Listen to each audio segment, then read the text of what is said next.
buenos días con todos, con todas, y muchas gracias por acompañarnos el día de hoy en nuestro primer diálogo humanista del 2024.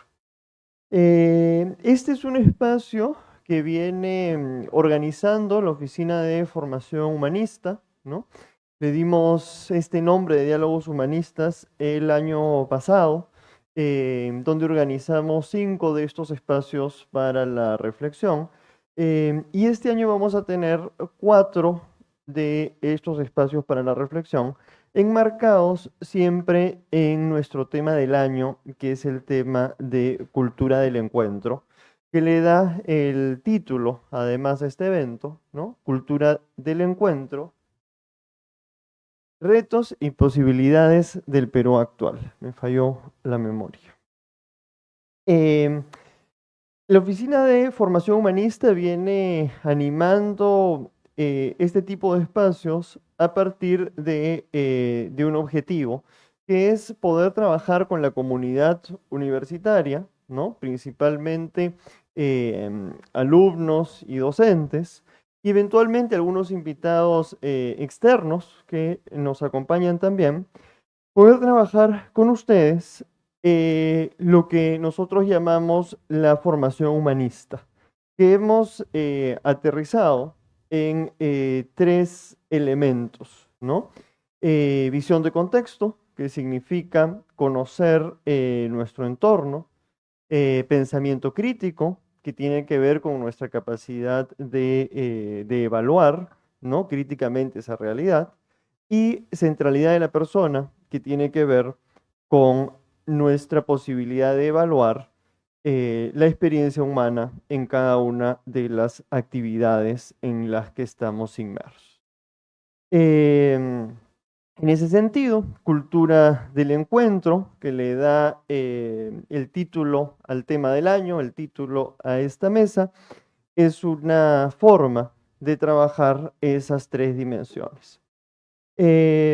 Ya nuestro panel nos contará un poco más sobre el tema y sobre el concepto, y creo que tendremos tiempo para debatir sobre ello, ¿no? Quiero entonces, antes de darles la palabra, presentar a nuestro panel, que está compuesto hoy día principalmente con representantes, digamos, de la teología y de la historia, ¿no? Y vamos a tener cada uno de ellos entre 15 y 20 minutos para hacer su presentación, luego de la cual podremos tener algunas preguntas, algunos comentarios del público. Voy a presentarlos a los 3 ahora, ¿no? Primero va a tomar la palabra Juan Dejo, que es sacerdote jesuita, es doctor en teología en la especialidad de historia de la espiritualidad y teología de la vida religiosa en el Centre Cerfs de París, Francia. Es historiador por la Pontificia Universidad Católica del Perú em, y licenciado canónico en teología por Weston School of Theology en Boston College. Fue merecedor del Premio Nacional del Consejo Nacional de Ciencias y Tecnología del Perú a la mejor investigación en el área de etnohistoria y merecedor del Premio a la Investigación de Tesis por la PUC. Actualmente se desempeña en la UARM como vicerrector de investigación, docente ordinario principal y miembro del Grupo de Investigación, Espiritualidad y Salud Mental.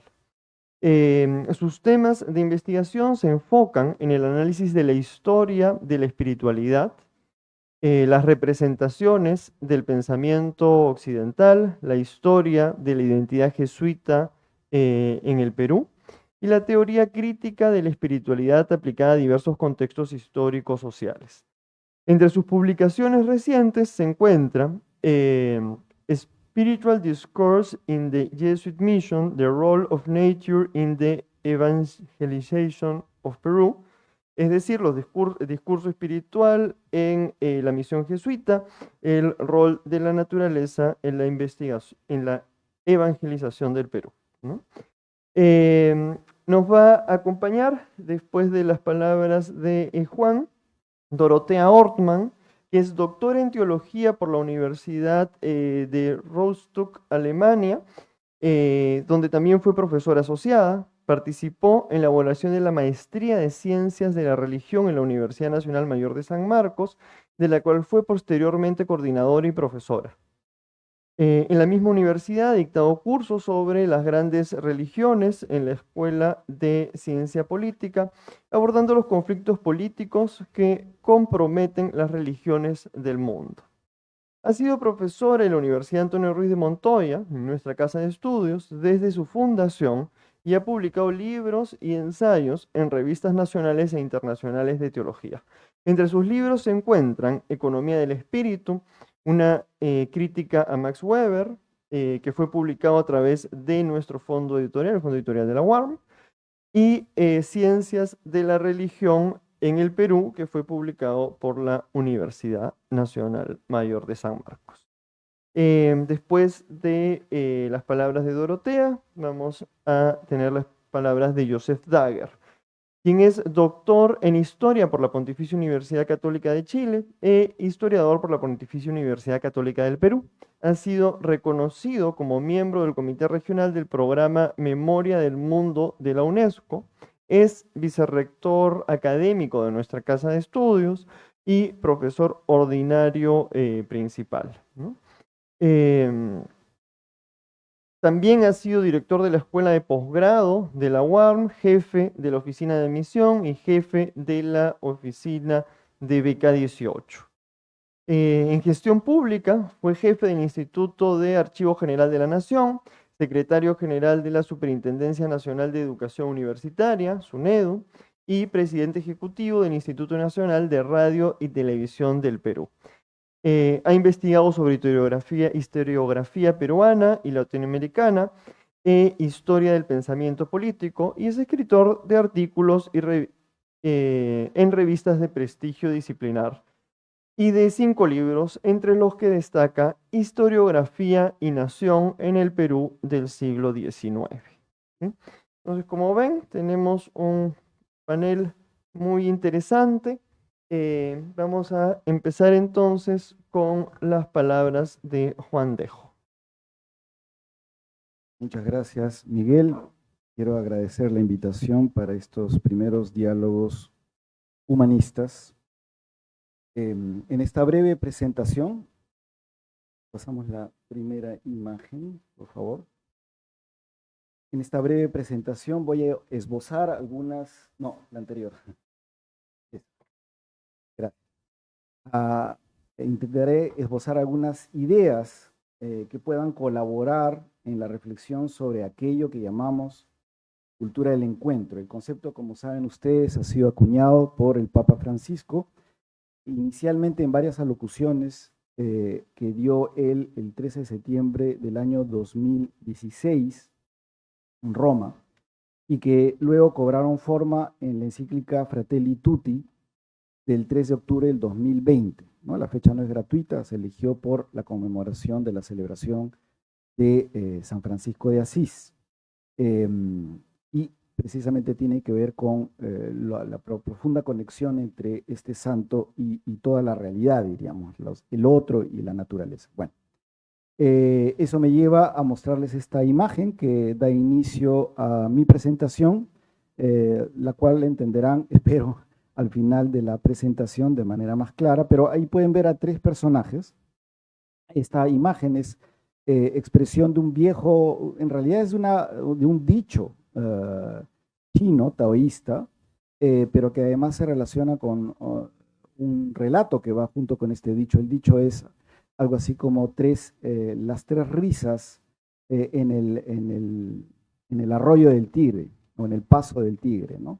Que es una expresión que se utiliza para decir, bueno, finalmente se entendieron como 3 risas al lado del tigre, ¿no?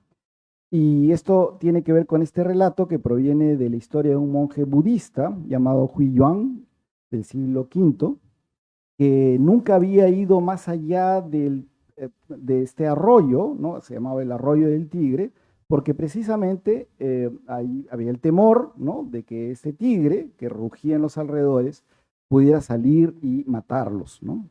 Entonces, este, este monje estaba caminando y de pronto se encuentra en el camino con un poeta confuciano, ¿no? Confucianismo, distinto del taoísmo, del budismo, además, Tao Yongmin, y se les une otro personaje taoísta, ¿no? Lu Yuiqing, y al final encontramos al budista, al taoísta y al confuciano que comienzan a dialogar, a conversar, riéndose, ¿no?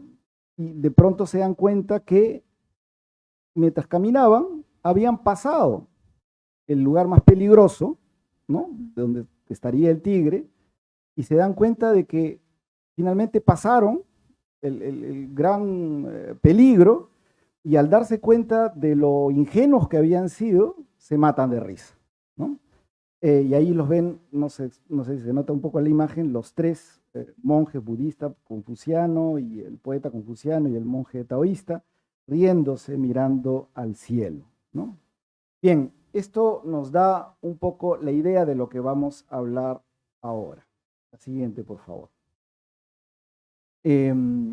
Esta presentación lo que busca es ir un poco a la raíz de lo que podríamos entender cuáles son las condiciones de posibilidad que deben existir para entrar en una lógica del encuentro con el otro, ¿no? Y de lo anterior, que es simplemente una introducción, me remito a una frase de un teólogo jesuita que se encuentra en un conjunto de escritos que a su vez forman parte de conferencias que él dio en su vida y que lo llevaban a analizar el modo de vida contemporáneo y la relación con el Dios que nos transmite la religión de manera tradicional, y cómo el mundo contemporáneo se encuentra en el desafío de interiorizar a ese Dios y salir de ese Dios externo, de la obligación, del deber, al punto de que nos invita Rahner en esta breve alocución a enraizar ese Dios en el sentimiento de confianza, en el sentimiento del amor, en una experiencia íntima, profunda, personal. Y cito esa parte del texto: cabría decir que el cristiano del futuro o será un místico, es decir, una persona que ha experimentado algo, o no será cristiano. Porque la espiritualidad del futuro no se apoyará ya en una convicción unánime, evidente y pública, ni en un ambiente religioso generalizado, previos a la experiencia y a la decisión personales.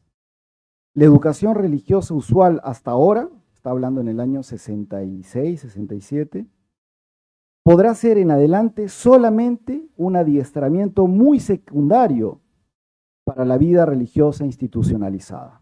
Es decir, la vida religiosa institucionalizada, la formación en la religión, todo eso será secundario, porque lo primario será que el cristiano tiene que interiorizar ese Dios para que brote de él de manera natural esa convicción de que el otro es un semejante, por decirlo en pocas palabras.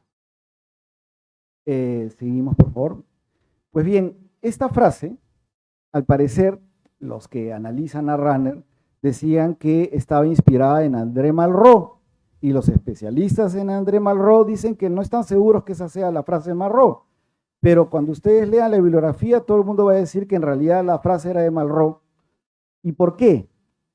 Porque en realidad Malraux se había dedicado a estudiar digamos, de manera crítica, las condiciones del mundo contemporáneo sumido en una gran materialidad, y para darse cuenta de cómo el mundo se había sumido en esa materialidad en la que la relación con el mundo se había cortado de manera tajante a nivel espiritual y todo se había materializado, Malraux se acercó al estudio de la espiritualidad, podríamos decir hoy día, ¿no?, aunque él era un filósofo, y él acuñó esta frase, ¿no? Por lo menos, si no fue la frase tal cual, sus escritos a este respecto siglo estaban muy empapados de esta idea, ¿no?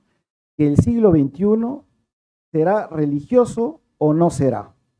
Y ahí es donde los especialistas dicen que él no hablaba de religión, sino que hablaba precisamente de espiritualidad, de algo mucho más profundo que la mera convicción de deberes o doctrinas religiosas.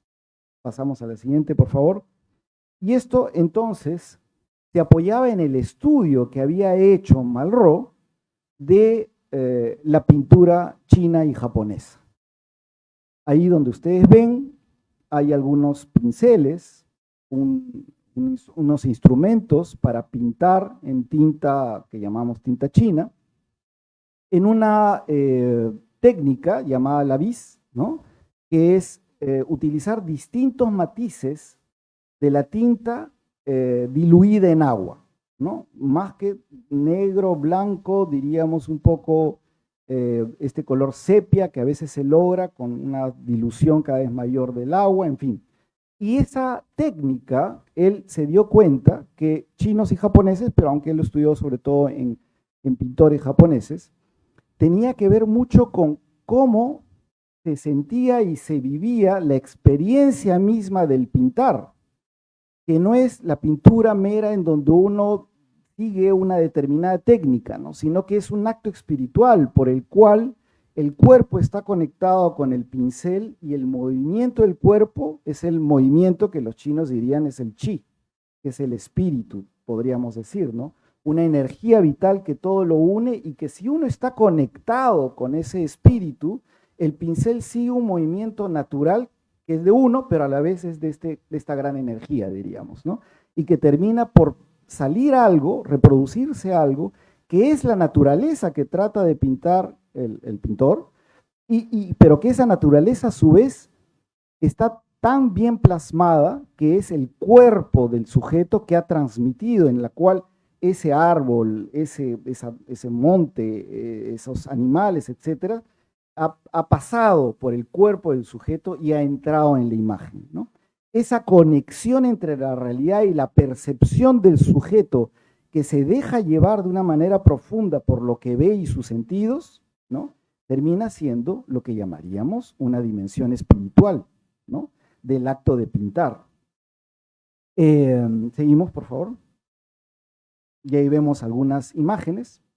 Esto entonces, como les decía, para Malraux le hace dar cuenta de, en contraste con el mundo moderno, ¿qué es lo que ha perdido el mundo moderno? La conexión entre lo que hacemos y la materialidad de las cosas, la materialidad del mundo, la naturaleza, etc. En este caso concreto, él había percibido en el pintor japonés una conexión entre la vida y el arte, lo que llamamos arte. El mundo contemporáneo, que nos sume en la fantasía de que los objetos que consumimos son el objeto de la vida misma, el objetivo de la vida misma, nos estaría dejando desconectados de las preguntas esenciales, de la conexión con lo que experimentamos en la vida, de la contemplación, de la relación auténtica y profunda con el todo de la vida, como diría Dilthey. Es esa conexión con la vida misma la que produce en el monje lo que Rahner identificaba como vinculación profunda con el espíritu de la realidad, que nos sobrepasa, que nos deja en la mirada del asombro, ¿no? Con una realidad más grande que nosotros mismos, ¿no? Y que los creyentes llamamos Dios a este misterio insondable de la experiencia humana. De un fondo esencialmente incomprensible, dice Malraux también. Nos hace humildes esta comprensión del mundo cuando nos damos cuenta de lo limitados que somos en este sentir, diríamos, a la vez que nos abre a una realidad que se nos muestra para ser contemplada e interrogada, pero también para participar de ella, como el monje apropiándose de ese instante de contemplación en el reflejo del pincel en el papel. El encuentro con el fondo insondable de la existencia, que nos deja sin palabras, es lo que Karl Rahner entiende como la revelación de Dios en la inconmensurabilidad de lo existente. La siguiente, por favor. Rahner agrega que es la experiencia de este Dios, para él es Dios, que no podemos concebir como un dato determinado en el cálculo de nuestra vida sin que automáticamente fallen nuestras cuentas. Es algo que no podemos, ¿no?, manipular ni coger, sino solamente dejarnos habitar y sentir. Eso lleva a Rahner a decir que la experiencia de este Dios de manera incondicional, vivida desde la confianza profunda y el amor, es lo que debería caracterizar al cristiano del futuro. ¿Se encuentra? Entonces ahí entendemos un poco más esto de que el cristiano del futuro o será místico o no será cristiano, implica que previo a cualquier adoctrinamiento, previo a la comprensión conceptual, existe una percepción, una sensibilidad de captar la realidad y de estar conectados con la realidad.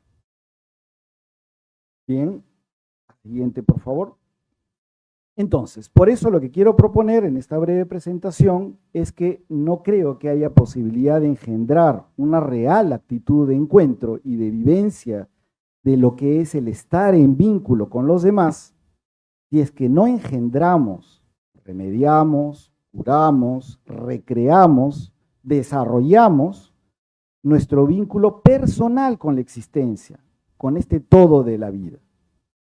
¿Se dan cuenta? Porque análogamente, repito las doctrinas y digo que soy cristiano, ¿no? O repito las ideas, siendo aquí un diálogo humanista, que me dicen los profesores, que dijo Dante, pero si no hay una conexión interna en donde yo siento internamente aquello que dijo el poeta, aquello que expresa el pintor, aquello que dicen los textos de las escrituras o del poeta Lao Tzu o lo que fuere, si no hago una experiencia personal, no llega a encarnarse en mí esa otredad, ¿no?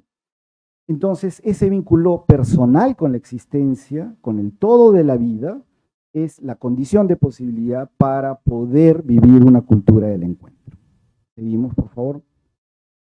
En otras palabras, cuando el Papa menciona en una de las alocuciones realizadas en relación a la cultura del encuentro que, y cito, ahí tienen en la lámina, si yo no miro, no es suficiente ver, sino mirar.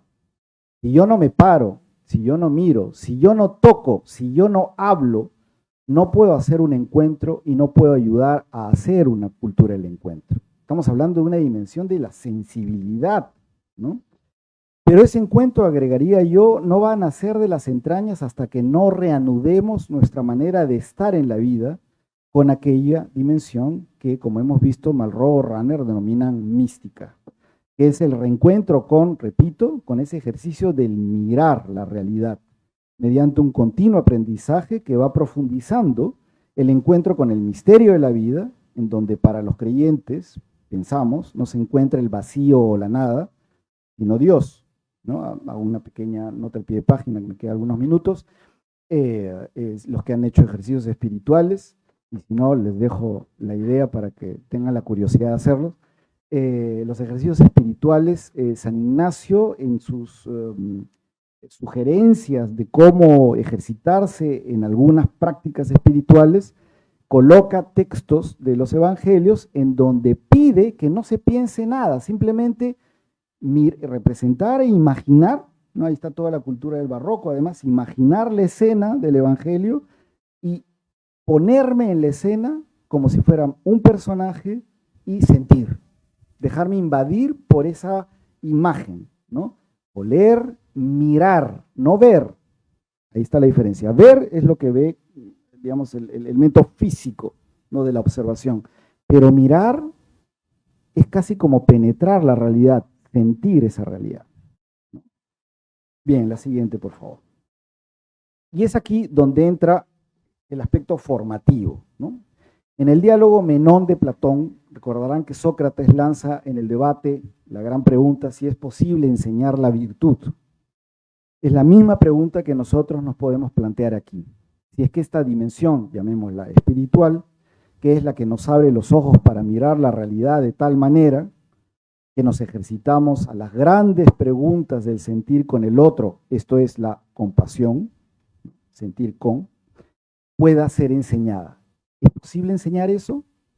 En realidad la pregunta es mera retórica, ya que se supone que estamos en una universidad que reposa en una tradición pedagógica de más de 4 siglos en la que creemos que todo el aparato de estudios nos debe conducir a una dimensión contemplativa y compasiva. Porque fíjense, la compasión es el resultado de un largo proceso de aprendizaje por el cual lo que hoy llamamos las humanidades nos despiertan aquellas cualidades que son necesarias para lanzarnos a ver con los ojos del monje budista, que veíamos al principio de la historia, la realidad, o el pintor budista también, ¿no? Esbozo entonces unas cuantas ideas para seguir trabajando en nuestras pedagogías. Algunas de ellas ya las he mencionado en otras oportunidades, en algunos textos también que he publicado. La siguiente y la última, por favor. Sin curiosidad intelectual, la primera de ellas, no hay sondeo de la realidad. Y yo incluso, fíjense, cambiaría intelectual por espiritual porque encaja. Sin curiosidad intelectual o curiosidad espiritual, no hay sondeo de la realidad. Si no dejamos levantar las preguntas e interrogantes sobre el mecanismo, la razón, el sentido de cada componente de la realidad, no hay forma en que veamos aquello que está frente a nosotros como digno de asombro. A medida que pasa el tiempo y se acumulan los aprendizajes, paso a la segunda, se tiende a desarrollar la idea de que se sabe más que los demás. Esta tentación debe vencerse con el ejercitamiento de otra virtud, la humildad intelectual y o espiritual. De lo contrario, caemos en el triste síntoma del efecto llamado Dunning-Kruger, no sé si lo conocen, por el cual las personas que generalmente tienen muchas limitaciones tienden a sobreestimarse y a pensar que saben más que los demás. Gran tentación. Lo tercero es la audacia intelectual y o espiritual, es decir, la habilidad para arriesgar a ir más allá de las fronteras de lo aprendido y aventurarse a seguir inquiriendo a la realidad con una sana insatisfacción. Acompañada de la humildad, podrá inclinarse uno a seguir yendo más allá de sus límites. La resiliencia, ¿no? Esa capacidad de volver a surgir a pesar de las frustraciones que puedan haber, de algunas caídas que podamos tener. Es decir, la capacidad de volver a comenzar de casi cero si es que se ha fracasado en algún aprendizaje o algún logro determinado. Y por último, la capacidad para abrir la apertura, los sentidos, sin caer en autolimitaciones basadas en un exceso de confianza centrado en el ego. Oír lo que otros dicen, mirar lo que vive alrededor, aún y cuando me produzca disonancia, la famosa disonancia cognitiva, ¿no? Por algo me suena raro, ¿no? En otras palabras, ejercitar nuestra sensibilidad de modo particular a realidades del sufrimiento humano. Por eso creo que debemos apostar por una formación en que estas competencias puedan desarrollarse y fortalecerse, ya que a fin de cuentas, para vincularse con el otro, debemos saber vincularnos con la realidad de manera real y profunda, y para ello es necesario el aprendizaje de salir de sí mismo. A fin de cuentas, eso es lo que llamaban los místicos el éxtasis, que significa literalmente salir de sí, hasta que nuestra mirada y nuestro sentir nos hagan conectar con todo lo viviente, de lo cual formamos parte. Muchas gracias.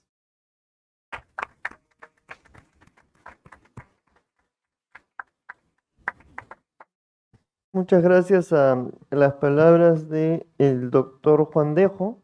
Vamos a darle la palabra ahora a la doctora Dorotea Ortman. Ya, muchas gracias por la invitación.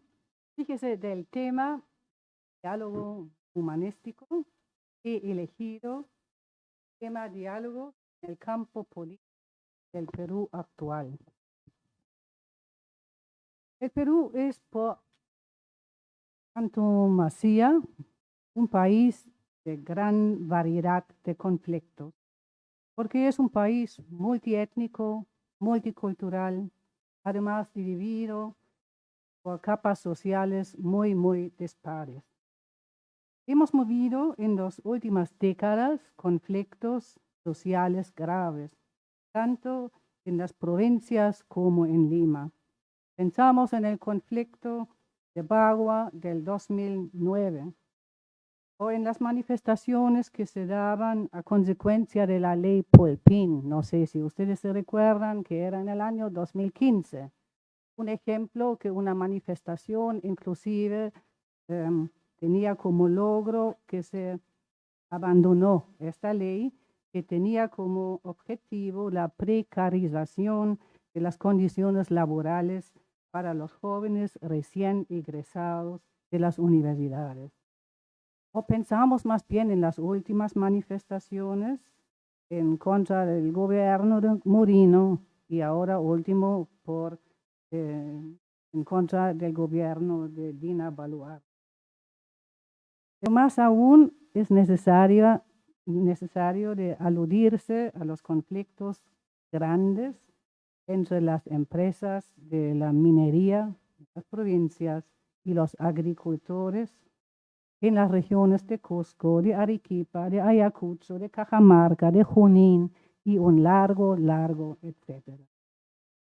Existen estadísticas cuántos conflictos sociales se registra por año en el país. Y nos quedamos con la afirmación general que son muchos, que a veces llegan por año a más de 200. Y de ellos, 2 de 3 conflictos son conflictos sociales. Y ahora me dedicaré a ventilar sobre la idea de cómo se puede aplicar una cultura del diálogo en el campo político. Puede parecer que a partir de un diálogo se intente nivelar o atenuar los conflictos, cuya gravedad es tan honda que no se puede solucionar solo sobre la base de un diálogo.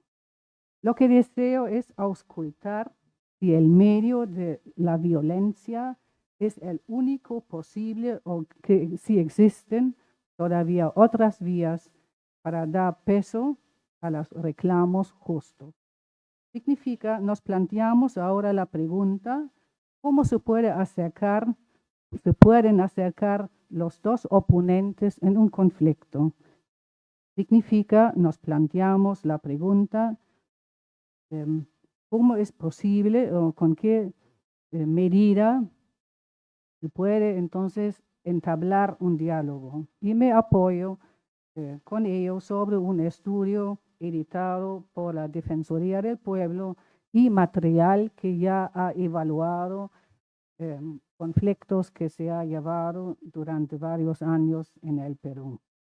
Entonces se busca estrategias para mitigar los conflictos que muchas veces embocan en hechos violentos. Y el diálogo, digamos, tendría la función de mitigar estos acontecimientos sin renunciar a cambios necesarios y tampoco ceder a los reclamos que allí se ha ejercido.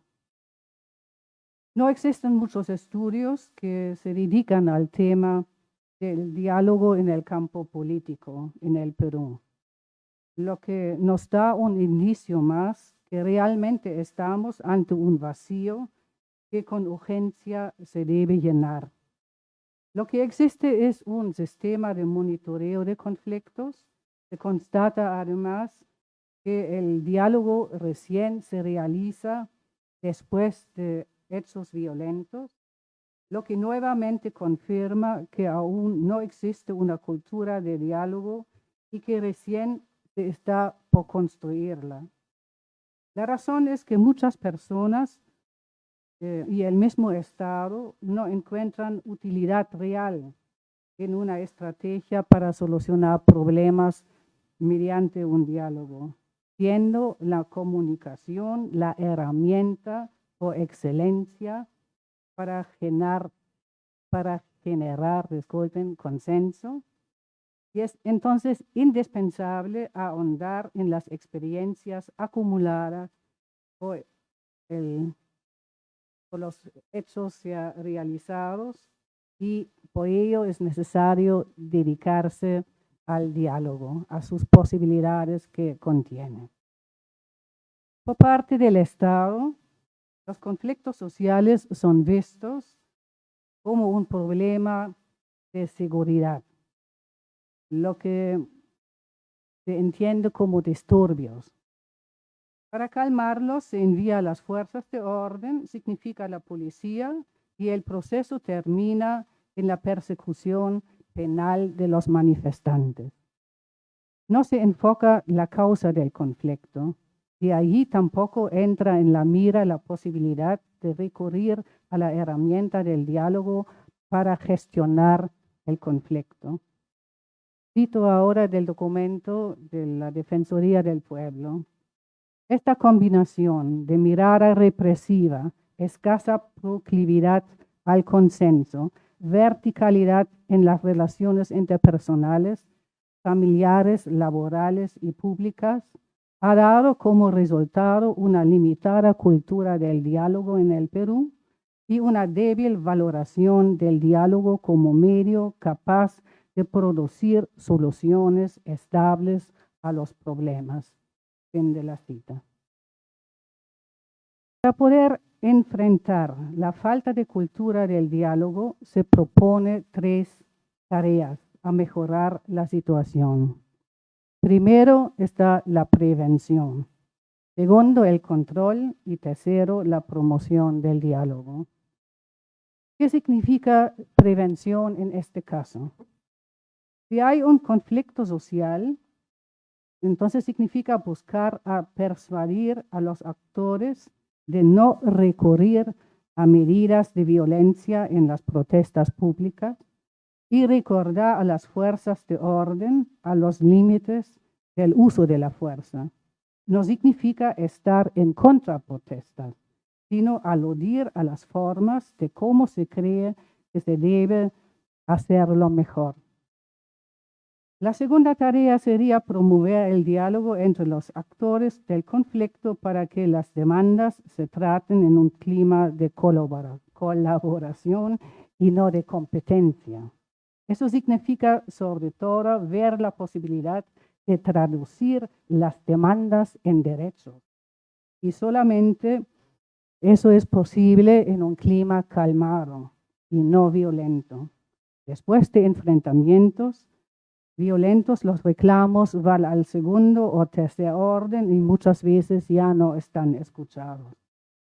La tercera tarea sería y corresponde a las entidades estatales que monitorean los conflictos sociales y que consta en elaborar informes sobre la problemática que perjudica la población. Y allí salen más adelante sugerencias, propuestas y advertencias para poder enfrentar soluciones mejores. Y entonces, para este fin, se ha ya desarrollado un protocolo de intervención en conflictos sociales y políticos, pero lamentablemente, digamos, este protocolo ya existe desde el año 2003. Vemos en la actualidad que no juega un papel importante de seguir las recomendaciones de aquel protocolo. Hemos dicho que la comunicación es la herramienta por excelencia a generar consenso. En el caso de dialogar sobre conflictos sociales, hay que tomar en cuenta que es una comunicación muy compleja, porque es realizado en el mayor de los casos entre partes desiguales. Pues bien, en cada diálogo de este índole hay que considerar algunos fundamentos y pautas. Primero, se debe tener una visión del proceso, preguntarse cuál es el panorama, cuáles son los actores, cuál es la causa. Y eso se tiene que tratar de estructurar y orientar este diálogo hacia logros y acuerdos para organizar una igualdad entre las dos partes, si eso es posible. Uno tiene que tener claro que la naturaleza del conflicto no es negativo, al contrario, Los conflictos son buenos porque hacen que la sociedad avance. La pregunta en esta mañana es cómo actuar para que los conflictos no se vuelvan violentos o terminan en violencia. Para poder contestar a esta pregunta se debe considerar que a cualquier diálogo debe anteceder una autorreflexión, y creo que este tema ha ahondado muy bien mi compañero de mesa. Primero, uno tiene que saber quién soy yo y qué es lo que busco. Normalmente en un diálogo de naturaleza político-social se busca más bien la dominación del otro o convencerlo, y no necesariamente busca el intercambio de posiciones o de ideas. Cualquier comunicación debe evolucionarse hacia un fin, y de allí hay una regla: entender vale más que juzgar. Se tiene que tener en mente que se trata de un debate entre dos partes que tienen puntos de vista diferentes. Otra regla es: un diálogo se debe construir, no se da por regla natural. Se compone de actitudes que consisten en de estar dispuesto a escuchar y estar dispuesto a cambiar la opinión si los argumentos lo meritan. Hemos dicho que la comunicación es la herramienta por excelencia para generar consensos. Un diálogo sería, bajo este término, una conversación motivada por la búsqueda de entendimiento y que tiene por objetivo, en primera instancia, informar y aprender. El diálogo prepara la posibilidad a llegar a acuerdos después de un previo debate. En un diálogo se ventila primero la disponibilidad de la otra parte para abrirse a nuevas ideas. Por ello, las condiciones de un buen diálogo son ser escuchado y escuchar al otro. Luego, hablar y dejar hablar al otro. Desarrollar y profundizar en el entendimiento mutuo. Finalmente, conocer la perspectiva del contrincante y reflexionar sobre el propio punto de vista. Ello implica ampliar las opiniones y las opciones disponibles y no solo fijarse en una sola opción, lo que hace más fácil a llegar a soluciones que pueden beneficiar ambos lados. Se considera si los intereses de uno pueden ser compartidos con la otra parte o si se trata de ajustarlo donde difieren. En el caso ideal, los reclamos de trabajadores, por ejemplo, deben ser dirigidos hacia sus derechos, tal como ya lo he mencionado. La necesidad de construir una cultura del diálogo está estrechamente vinculada a una cultura que considera la dignidad del ser humano como un bien importante, y no central, porque va a la par de su integridad física, psíquica y moral. El problema es que las demandas sociales siempre son más rápidas que las respuestas que dan las autoridades. Y ello pone a las autoridades en la obligación de estar dispuesto a dialogar, pues el diálogo está vinculado al derecho de la libertad de expresión, de reunión, el acceso a la información o a la petición de derechos.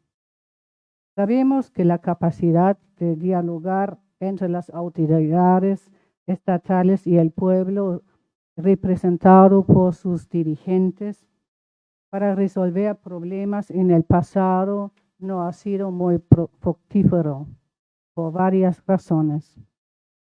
Por gobiernos autoritarios, exclusión social de grandes sectores de la población o corrupción, entre otros.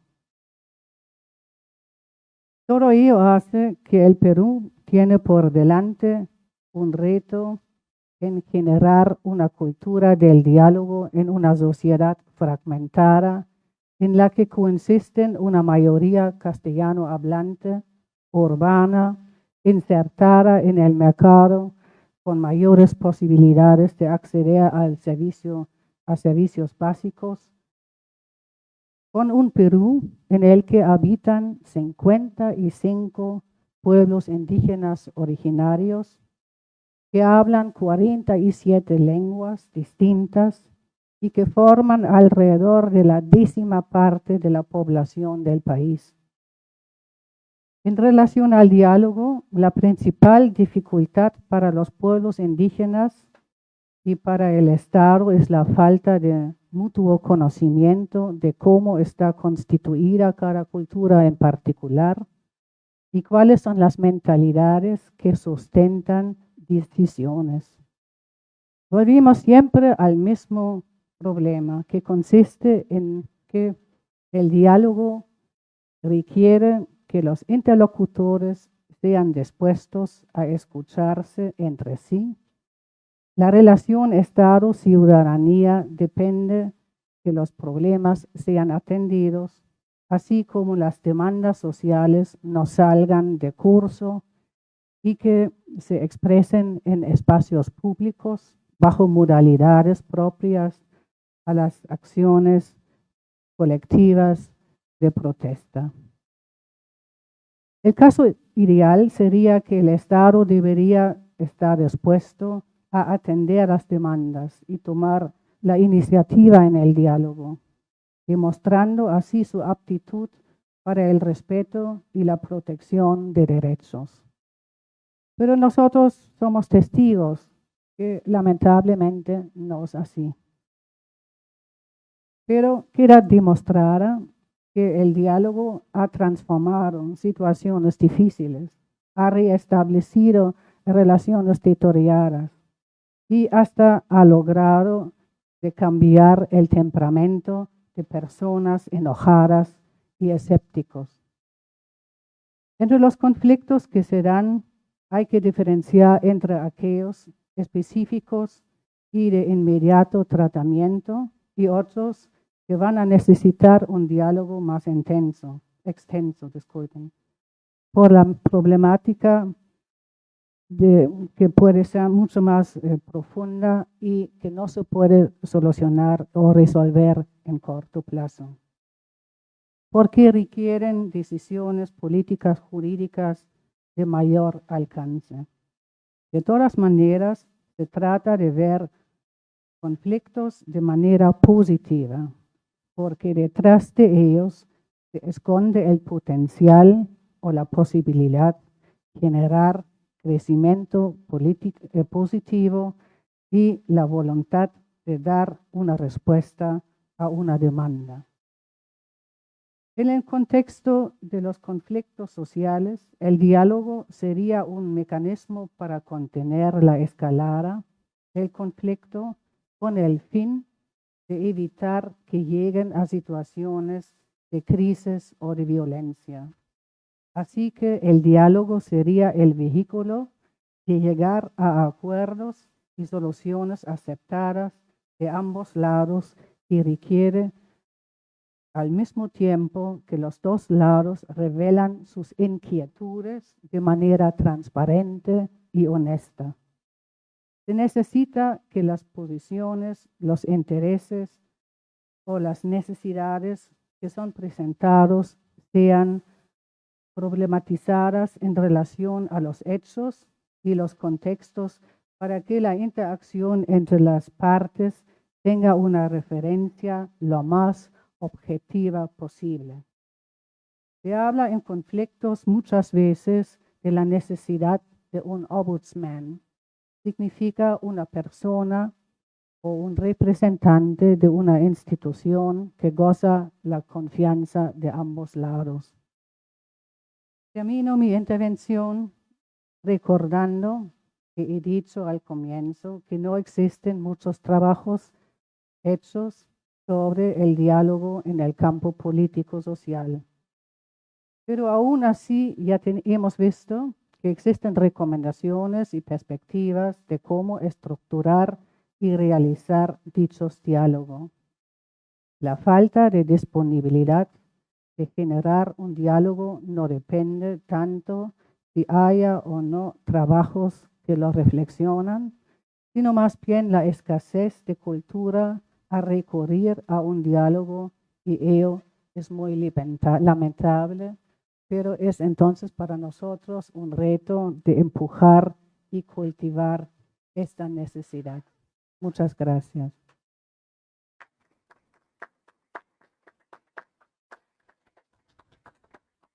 Muchísimas gracias, doctora Dorotea Ortmann. Vamos a pasar ahora a las palabras del doctor Joseph Dagger.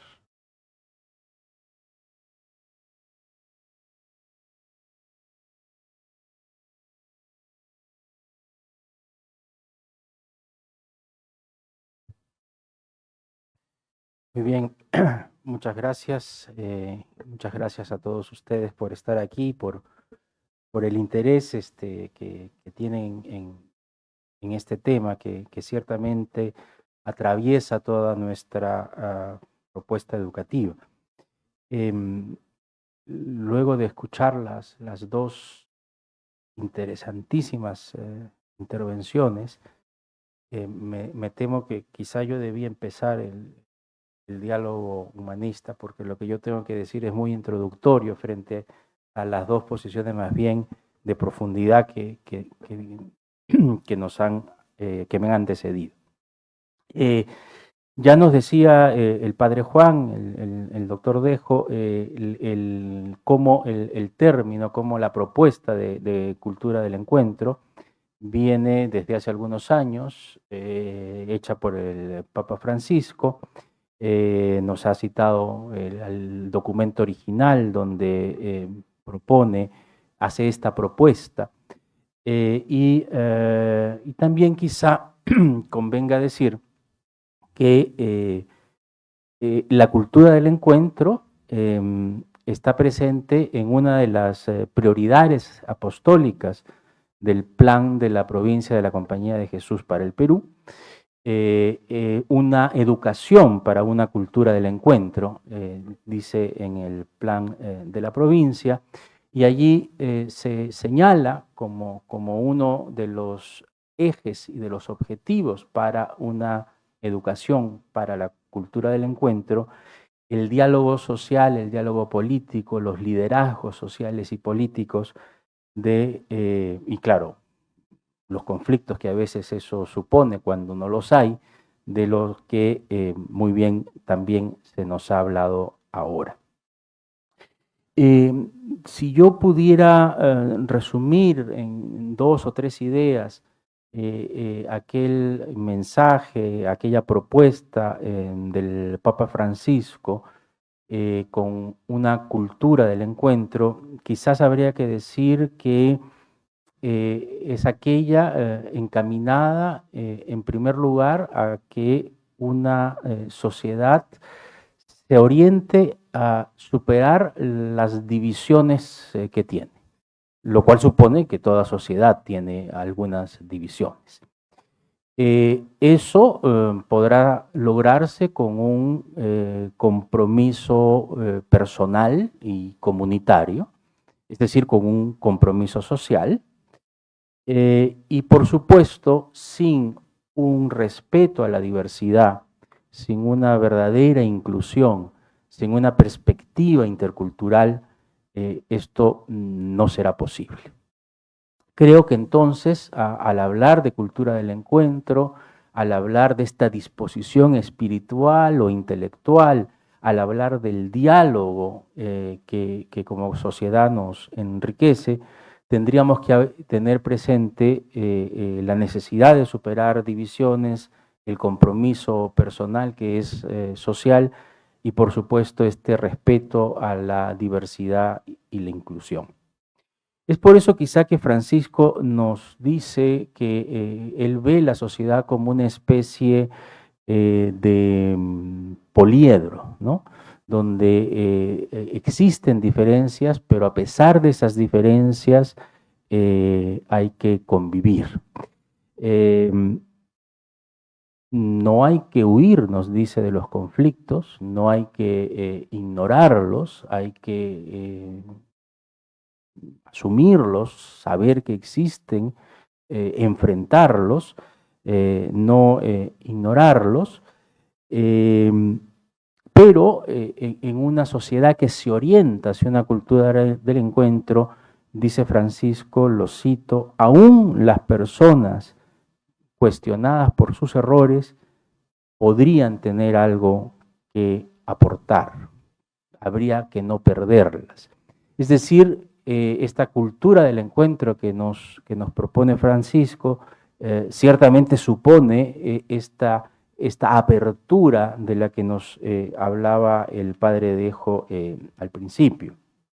Sin embargo, por supuesto, no se trata de un consenso de escritorio, no se trata de llegar a acuerdos que no tengan una implicancia en la realidad, sino nos dice Francisco, de lo que se trata es de conseguir una sociedad justa, memoriosa y sin exclusiones.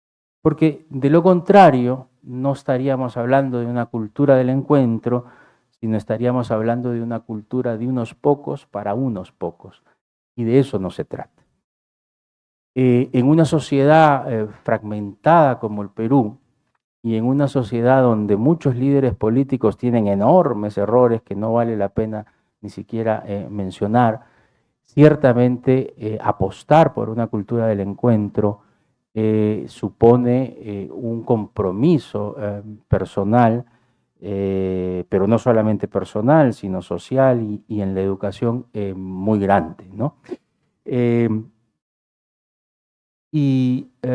Creo que, como también decía el padre Juan, y como yo mismo lo he dicho en otras oportunidades, creo que una formación con perspectiva humanista es probablemente la mejor forma de prepararnos para lograr una cultura del encuentro. Podríamos discutir si el Perú en este momento está preparado para lograr una cultura del encuentro, pero en todo caso, de lo que quizá no podamos discutir, sino tengamos que llegar a un consenso, es que tenemos que prepararnos para eso. Y creo que una formación universitaria en una perspectiva humanista es probablemente una de las mejores vías. Nos decía Miguel Flores Galindo que en esta universidad entendemos formación humanista como aquella que fomenta competencias tales como la visión de contexto, tales como el pensamiento crítico, como la centralidad de la persona. Son competencias en las que, más allá del desarrollo profesional y técnico que cada una de las carreras aportan, son competencias que ciertamente pretenden ayudarnos a formarnos en una cultura que llamamos humanista, pero que sin duda podemos llamarla también una cultura del encuentro o una cultura de paz, como se decía hace algunos años. La formación humanista, la perspectiva humanista, las humanidades en general, al darnos visión de contexto, lo que nos hacen es ampliarnos el horizonte. Nos permiten darnos cuenta que lo que ocurre hoy no es necesariamente la verdad, que lo que ocurre hoy ya ha ocurrido antes, nos abren el horizonte, nos permiten darnos cuenta que siempre hay algo más. Nos entrenan en una visión de que hay algo que no conocemos, de que siempre hay algo más, y eso ciertamente nos puede entrenar en la tolerancia. Una cultura del encuentro tiene que ser una cultura en la que estemos entrenados en la tolerancia. Dice el Papa Francisco que utilice el término cultura para hablar de cultura del encuentro, porque lo que quiere es que sea un estilo de vida, ¿no es cierto?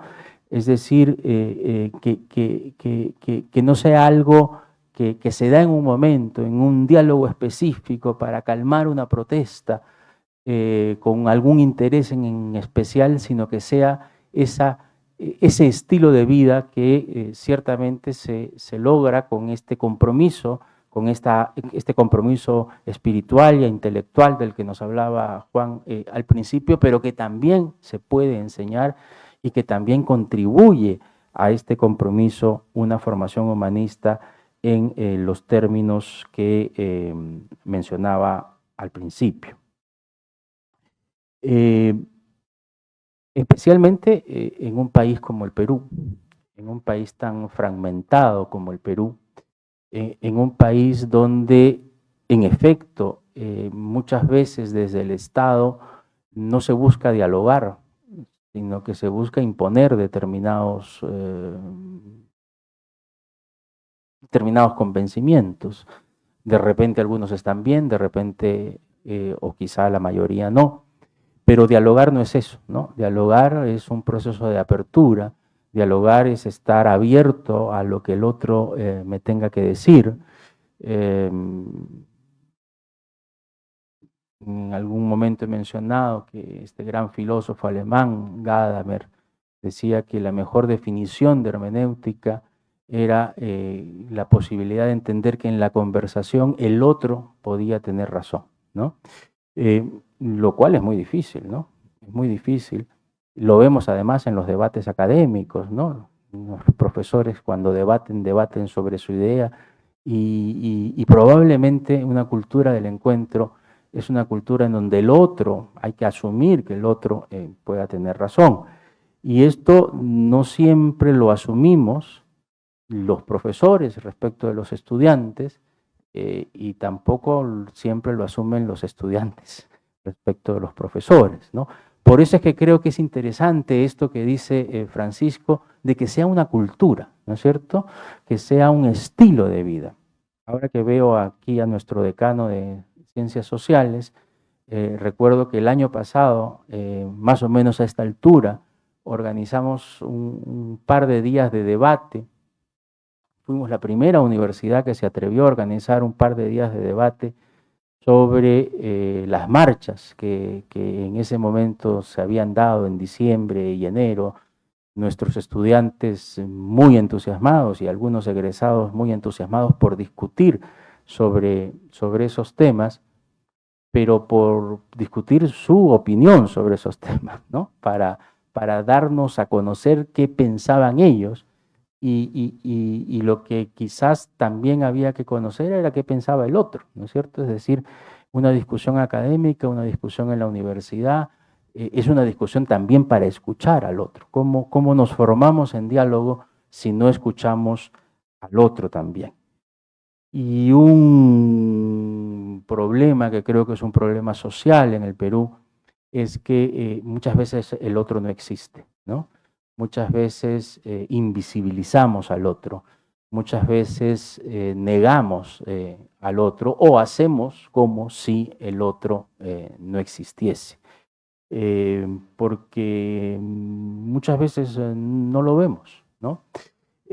Yo creo que cuando Francisco habla de poliedro, cuando Francisco habla de una sociedad con divisiones, pero que sin embargo puede existir, cuando habla de un estilo de vida, cuando habla de la necesidad de entender esta cultura del encuentro con entusiasmo, con pasión, con ganas, con esa imperiosa necesidad de salir de uno mismo y de abrirse y de ir a escuchar al otro, creo que nos está hablando de eso, ¿no? De la necesidad de escuchar, de la necesidad de saber que de repente el otro tiene razón, de repente no, de repente la tenemos nosotros y tenemos que defender nuestras ideas ciertamente también con convicción. Pero eso lo sabremos en el diálogo mismo, eso lo podremos comprobar en el diálogo mismo. Y en ese sentido creo que es interesante lo que nos dice Francisco de ir a ese diálogo, ir a esa cultura del encuentro con apertura, abiertos. Abiertos a escuchar lo que pueda haber, porque esa es la forma de convivir, ¿no? Decía al principio que es verdad que tendríamos que preguntarnos si en este momento el Perú está preparado para una cultura del encuentro, si algunos sectores sociales que tienen convicciones a veces demasiado radicales están preparados para una cultura del encuentro, si, en fin, hay periodistas que quieren censurar a películas o que quieren que no se pasen películas en determinadas cadenas porque a él no le gusta o qué sé yo, si estamos preparados para una cultura del encuentro. En todo caso tenemos que prepararnos, ¿no? Tenemos que prepararnos y creo que, como decía Juan, en la universidad intentamos hacer eso, pero por supuesto la educación jesuita lo hace desde hace 400 años. Y eso es lo que intentamos también hacer con estos diálogos humanistas, una formación que va más allá del aula y que propone la reflexión y que por eso mismo les agradezco mucho que hayan estado aquí. Muchas gracias. Muchas gracias, doctor Joseph Dagger. Nos quedan unos minutos para algunas preguntas, mientras Moncho nos ayuda con el micro y ustedes se animan a formular sus preguntas. Yo quería aprovechar para hacer un comentario de cómo impacta, de qué va produciendo en mí lo que he ido escuchando, ¿no? Pensaba lo difícil que es y lo importante que es pensar esto como un estilo de vida, una cultura del encuentro. Y lo difícil que es porque hay muchos elementos de nuestro estilo de vida que nos empujan hacia el otro lado, ¿no? Pensaba cómo todavía creo que somos un grupo social que valora mucho la idea de el que no cambia de opinión. Y más bien cuando alguien cambia de opinión, ¿no? Se suele sentenciar, hay un problema, está mal, ¿no?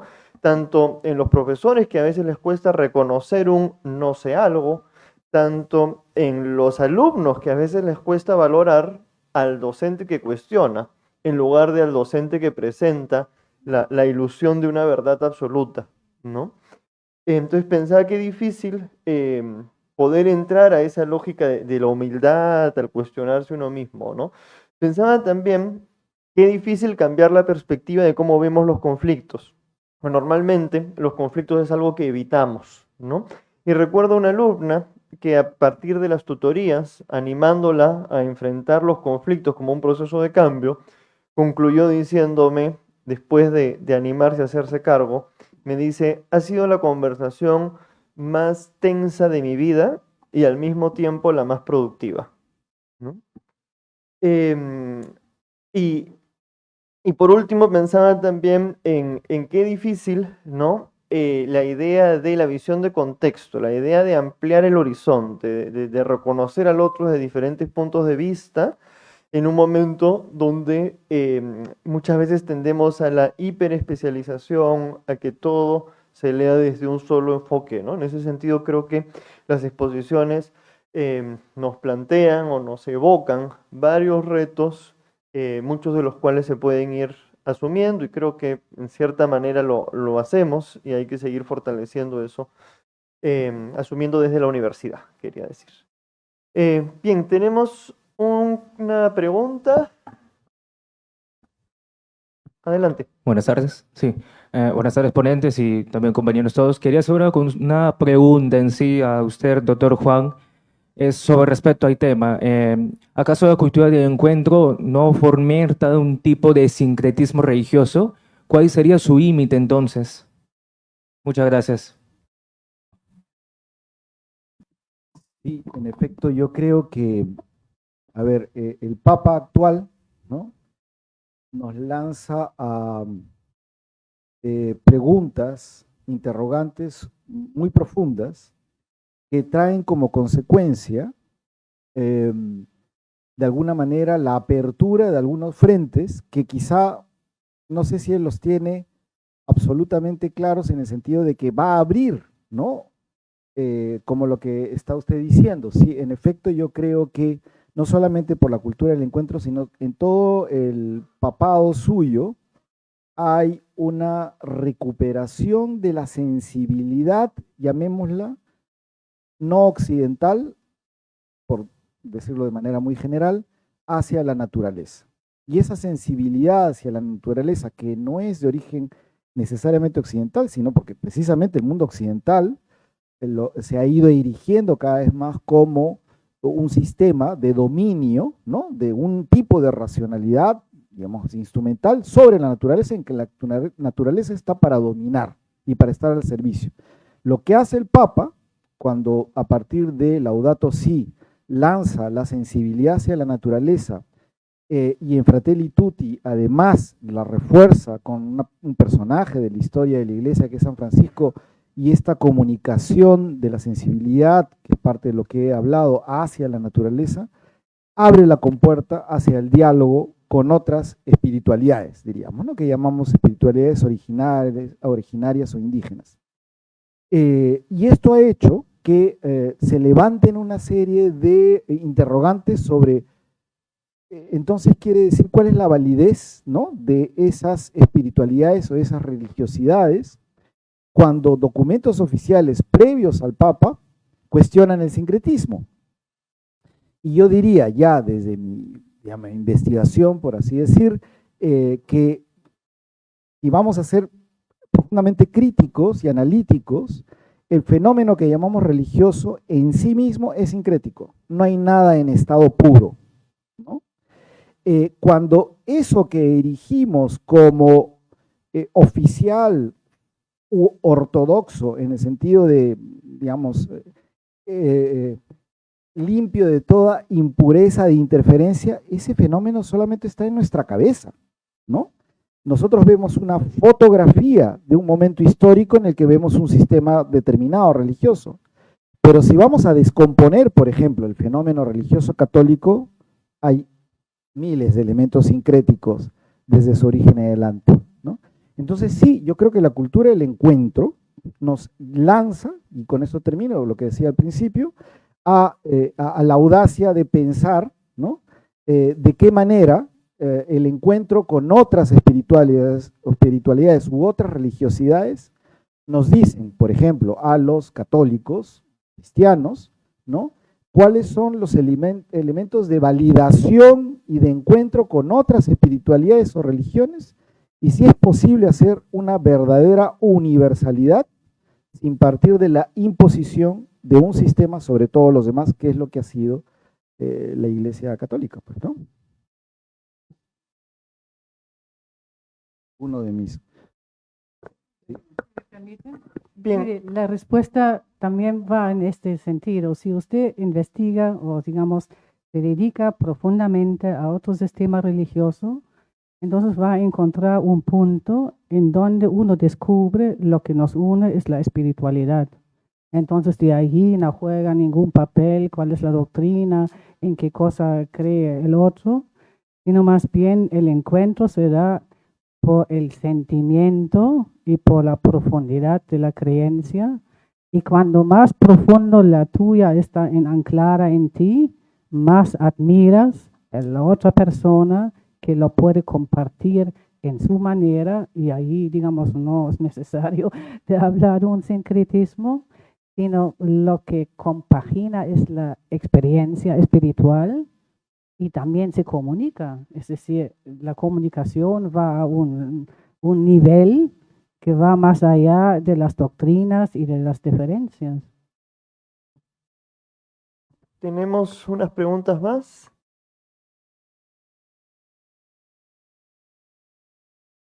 Buenas tardes. Bueno, una pregunta para la mesa, ¿no? Eh, Apelando a la interdisciplinariedad que de cierto modo practicamos en la universidad, hace poco, bueno, el día lunes eh, y la semana anterior estábamos hablando sobre la poesía, ¿no? Y todo lo que implica, en este caso, la sensibilidad, ¿no? Y recuerdo la reflexión del profesor que nos hablaba sobre la actitud de la reparación. Y creo yo que em, haciendo una retrospectiva y conectando con el tema que hoy nos ha presentado, ¿no? Esta discusión, pues creo que es un elemento que se debería revalorar porque, bueno, para comentar un poco, ¿no? Lo analizábamos desde una visión en la que hoy nos encontramos como sistema, ¿no? En la que poco se hace por la reparación, ya sea desde cosas ínfimas como el hecho del consumismo, por ejemplo, ¿no? Por la poca actitud que tienen las personas para reparar, ya sea artefactos o incluso acciones pasadas, y creo que eso es de cierto modo un reto, ¿no? Que tenemos. Me gustaría saber alguna perspectiva que nos puedan compartir algunos de ustedes. Tenemos otra pregunta atrás, vamos a escucharla también y luego respondemos a ambas. Buenos días. Me pareció bastante interesante lo que es el conversatorio. Eh, bueno, en mi caso, yo soy estudiante de educación en filosofía y ciencias histórico-sociales y desde el principio que llegué a esta universidad, la conocí y todo, me enamoré básicamente de la propuesta que tenían con el humanismo, ¿no? Ignaciano y todo eso. Entonces, eh, más o menos va un poco relacionado a mi pregunta a esto, ¿no? Yo sé que la filosofía juega un papel fundamental en lo que es el diálogo interdisciplinario, ¿no? Eh, pero, ¿qué se puede hacer o como universidad jesuita, eh, qué se puede hacer ante la inexistencia del curso de filosofía en los colegios, ¿no? De que no se fomente ese diálogo interdisciplinar en las áreas, diferentes áreas curriculares, ¿no? Bueno, el currículo nacional. Eh, Podemos hacer algo como estudiantes, en mi caso de mi especialidad, ¿no? Eh, y bueno, cómo la filosofía en sí y bueno, todas las humanidades pueden ayudar a desarrollar una cultura del encuentro eh, mucho mejor, ¿no? De la que ha habido de repente en otras ocasiones o en otras épocas, ¿no? Esa es mi pregunta. Bien, Juan, Dorotea, Joseph. La primera no he entendido bien. Allí se trata, creo que más bien el estilo de vida, ¿cierto? ¿Qué podemos hacer para mejorar la forma del encuentro en la sociedad? ¿Es correcto?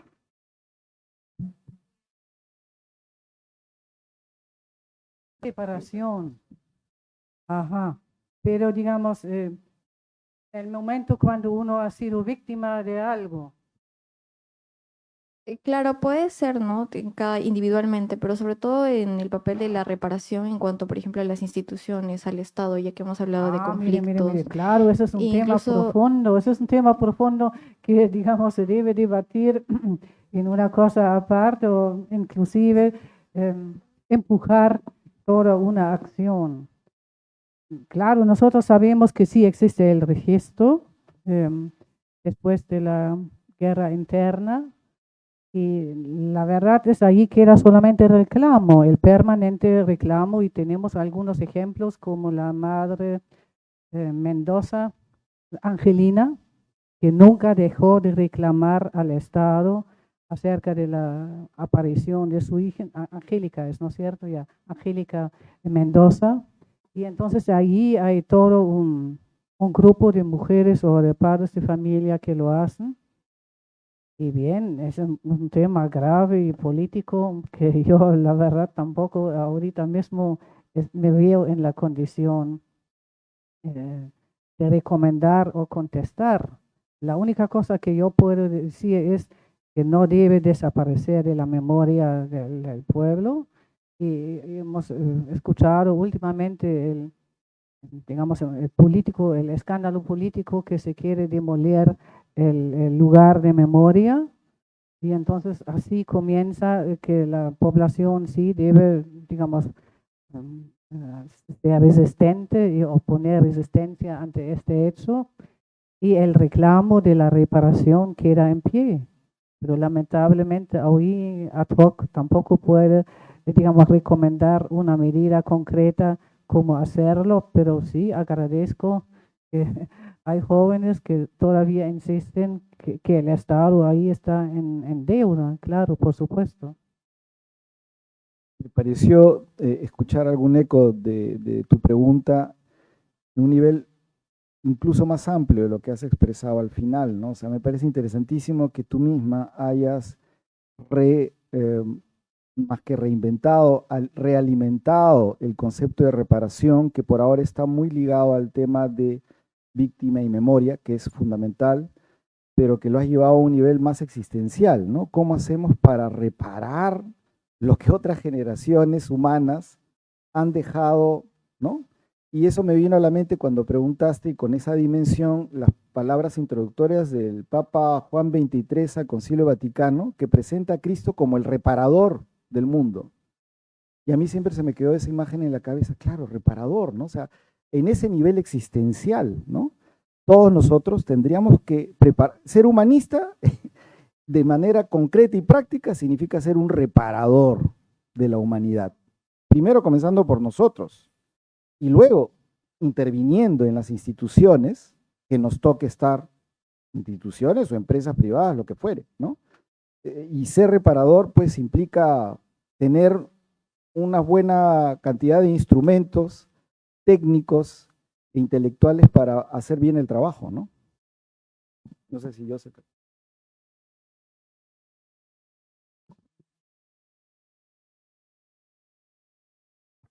Sí, sin duda en términos de reparación institucional creo que nos falta mucho todavía en el Perú.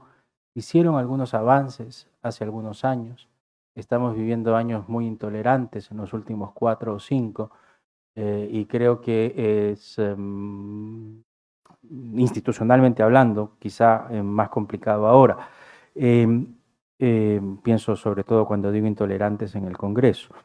Pero claro, yo creo que como decía Juan y como decías tú misma al principio, cuando hablamos de reparación hablamos de algo mucho más amplio, ¿no? Yo creo que es también parte de una educación, de una acción pedagógica, ¿no?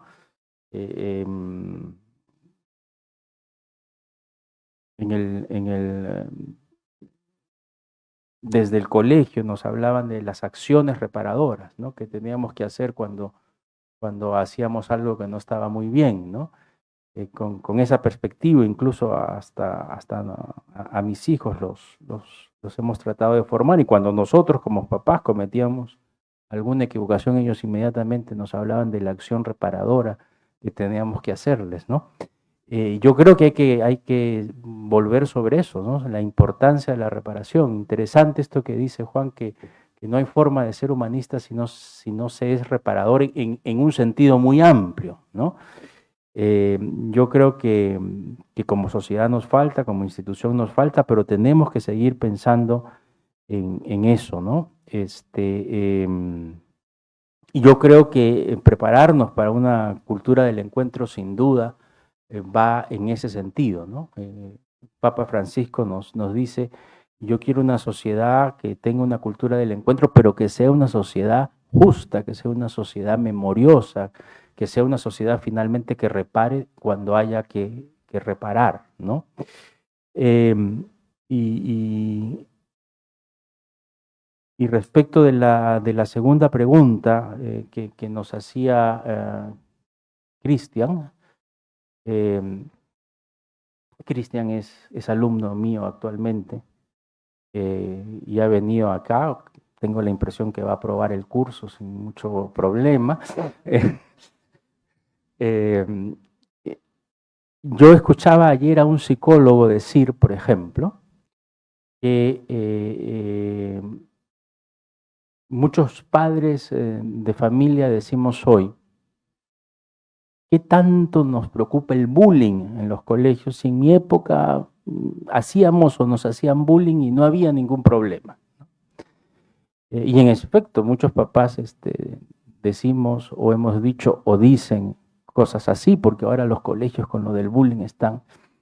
Y claro, decía este psicólogo, bueno, la sociedad violenta que tenemos hoy es producto de que justamente no se les dijo nada a ustedes, ¿no? Con el tema del bullying. Han pasado 20, 30 años y fíjense en la sociedad que tenemos hoy, porque no se repararon en su momento algunas cosas sobre el bullying. Yo creo que la pérdida de cursos de humanidades, de filosofía, de interdisciplinaridad, de reflexión en los colegios y en las universidades, lo que va a generar el día de mañana es eso, es que sigamos siendo una sociedad que no reflexiona, que no dialoga, que no se encuentra. ¿Y qué podríamos hacer? Bueno, seguir tocando las puertas que tocamos para seguir insistiendo que ese tipo de formación es necesaria en los colegios y por supuesto también en las universidades. No sé si sobre eso.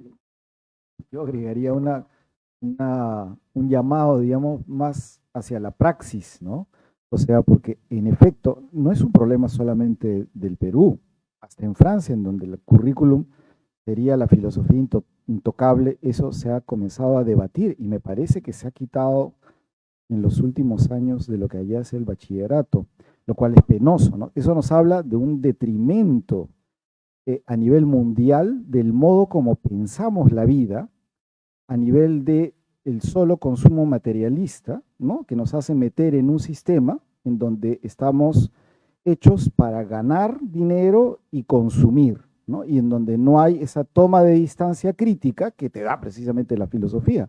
Yo creo que la única manera es con un cambio de actitud política. O sea, si ustedes jóvenes están pensando esto, es que esto no va a cambiar de la noche a la mañana si es que no hay una voluntad política y que los jóvenes mismos participen de la política. Eso es lo que yo veo peligroso, que comencemos a pensar, y ustedes sobre todo jóvenes, de que bueno, ya todo está perdido, yo me enfoco en lo mío y me salvo. ¿Cómo se recupera esa voluntad política para hacer política? Porque claro, todo el mundo tiene miedo de meterse en la política. Ahora, te metes en la política y eres una buena persona, como todo está invertido, al revés terminas con 20 juicios mínimo, terminando de un cargo. Entonces, ¿cómo vencer ese temor para que ustedes puedan hacer política en el futuro? Ese es el punto para mí.